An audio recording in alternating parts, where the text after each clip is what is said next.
Pour moi, c'est très, très sympathique et important parce que j'ai fait Sciences Po en son temps, il y a beaucoup d'années, que je me suis beaucoup plu et que je suis retournée quelques fois comme ça, mais pas beaucoup, et qu'aujourd'hui je suis très très contente d'être là pour cette conférence. Alors aujourd'hui nous assistons à la dernière journée des États généraux de la femme, qui célèbre 40 ans après le retour de femmes qui se mettent toutes ensemble pour réfléchir et pour dire ce qui va et surtout ce qui ne va pas.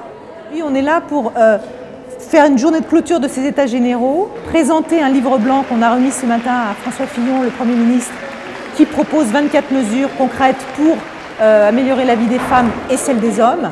Et on espère qu'à travers ces propositions, on apportera notre pierre à l'édifice et qu'on contribuera à faire évoluer les choses dans le bon sens pour les femmes. Dès l'embauche, il y a des débuts de discrimination. Dès l'embauche, vous avez en moyenne des femmes qui sont embauchées pour des salaires moins élevés que les hommes. Et on se rend compte trop tard en fait, quand la discrimination est déjà en place. Donc il faut apprendre à se battre, il faut prendre conscience des problèmes dès l'âge étudiant. Il faut finir de résoudre ce problème de discrimination sur l'égalité salariale, c'est certain, mais le vrai problème, c'est celui de la promotion. De carrière, de la promotion dans l'entreprise. Je pense qu'on a fait des progrès très importants dans l'évolution des carrières des femmes, dans les entreprises, mais qu'il reste encore beaucoup de travail à faire pour, je dirais, permettre à beaucoup plus grand nombre de femmes d'avoir des carrières professionnelles jusqu'au plus haut niveau.